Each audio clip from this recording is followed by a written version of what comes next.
In what ways does your media product use, develop, or challenge forms and conventions of real media products?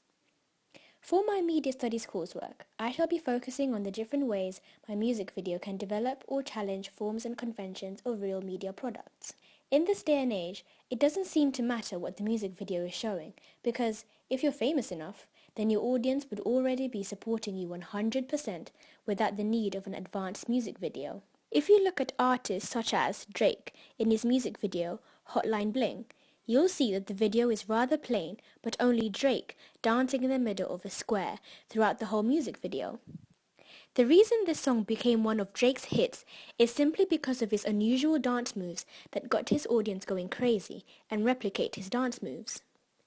It is difficult to put music in any sort of conventions, as these days there is such a vast diversity of music videos, and it is difficult to constrict videos to a certain group, when many of them stand alone.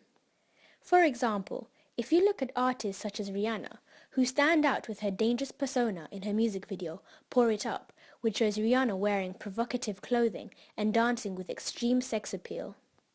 She is dramatically different from other modern artists such as Lana Del Rey in the song Born to Die, where it is set in a prestigious castle wearing a pure white dress to show maturity and is fully clothed. Even though this video does take a dark path, it still shows that even two artists that seem to be similar, current artists, have such contrasting videos. For my video, it focuses on slow motion shots that are captivating and takes you on a journey with two girls that have a close relationship with each other. Some may even argue more closer than usual from the headshots with each other. My video is all in slow motion to show the calmness of the song and to give it a surreal feel of the video while the different various shots are playing. Since beginning to film my video, I became fascinated with alternative R&B, with blues, which makes it all the more special.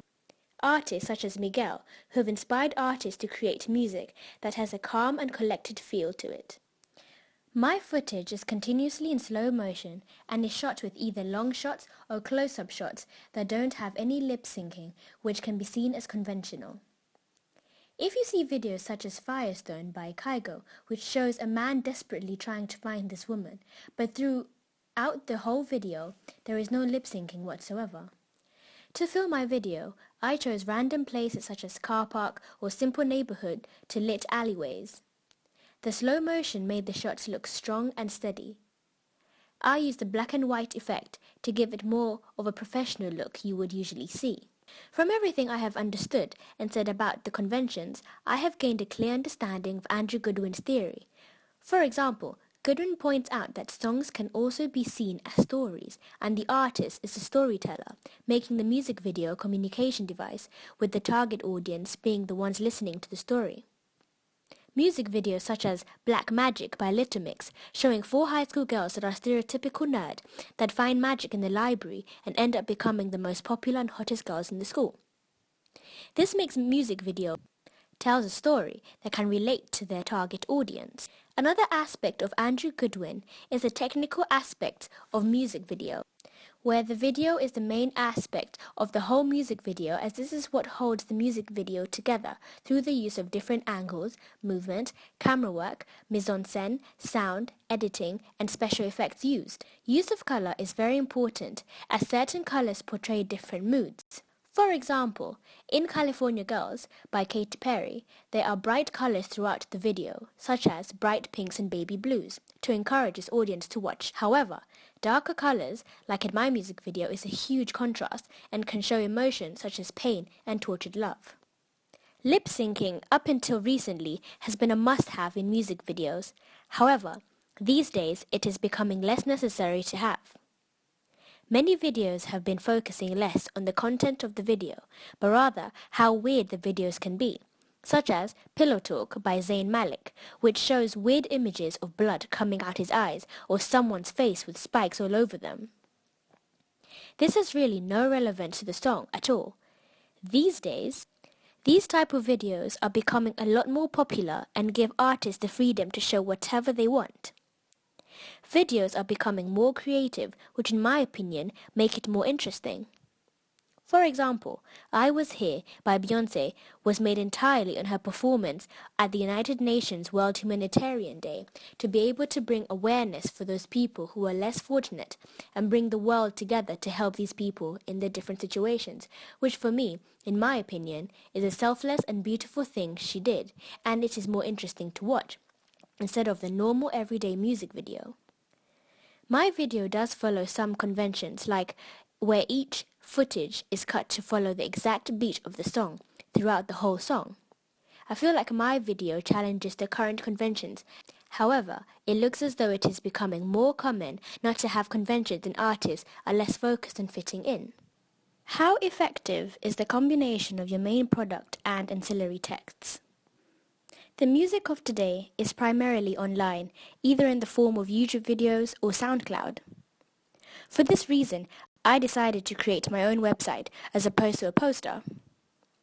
The reason for this is because I felt posters are now outdated and not keeping up with the current artists who usually don't have posters, because in this day and age, it is far more economical and efficient to have a network account such as Twitter, Facebook, or Instagram, which are the main social networks at the moment. Another benefit of having a website is that we live in a world where the majority of people have access to internet, especially the 36 million who access the internet every day in Great Britain. So this seems fitting in such a culture where we use so much internet to take advantage, and that where people are more enticed with websites than posters. Besides what it seems, creating a website is surprisingly easy. However, making it stand out from your competitions is slightly harder. Current artists choose to keep their websites minimal to tantalize your audience, and because overcrowding your website can simply engulf your viewers. My website was conventional for contemporary artists, where the whole theme is black and white to relate to my music video, and has my music and the website where viewers are able to buy the music or stream it online for free. The background of my website was a moving cloud of smoke in order to intrigue my audience with simple colors such as black, grey, white and red. My website also shows the music, contact details and other additional information. My website is compatible with both website browsing and viewing it from a portable device such as a smartphone or tablet.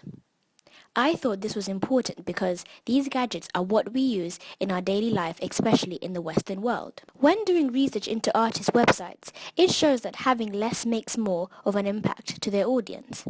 Some artists, such as Frank Ocean, don't even have a website, but rely entirely on social media.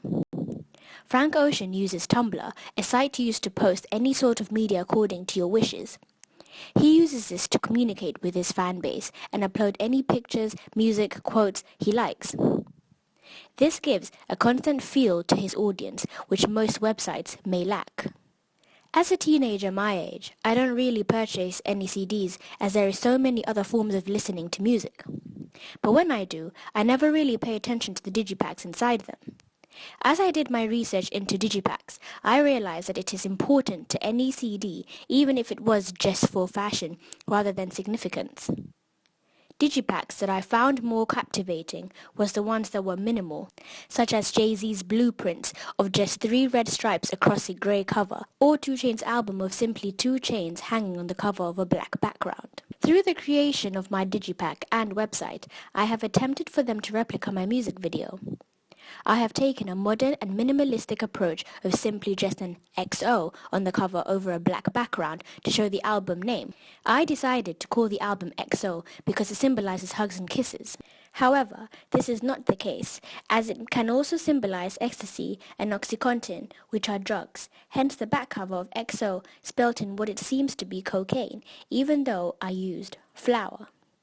This can also show how toxic relationships can be, and my music video shows both of them running, but getting nowhere. In my opinion, digipacks are a way for the artists to present themselves, full of their opinions and ideas. To conclude, I'll say that my digipack, website and music video came together to portray my work as I wanted it to.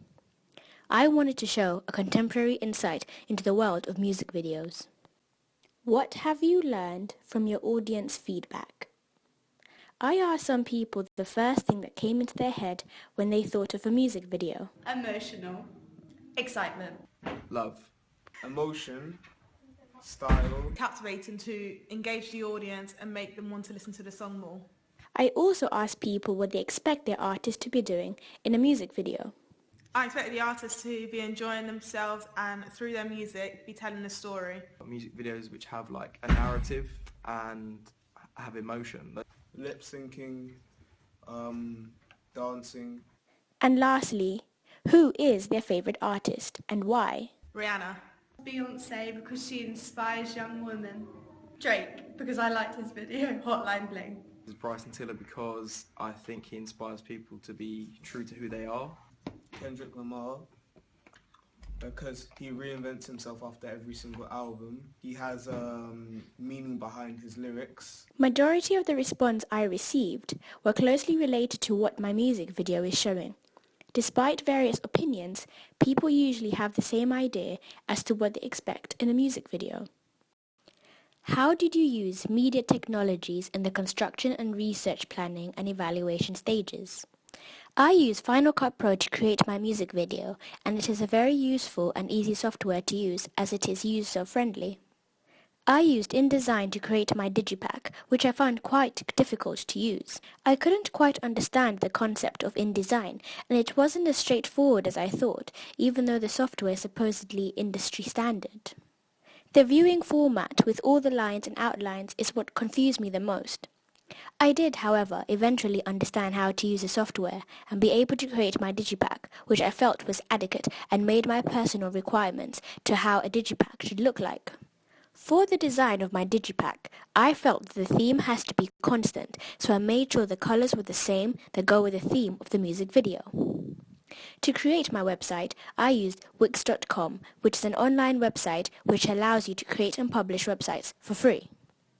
The website was incredibly easy to use, however it was time-consuming, and I needed to correct the photos to upload onto the website and had to convert my music from MP3 to WAV, which again took some time.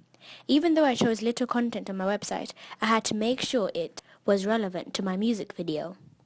To film my music video, I used a Panasonic HC V210 to capture some shots which I borrowed from school.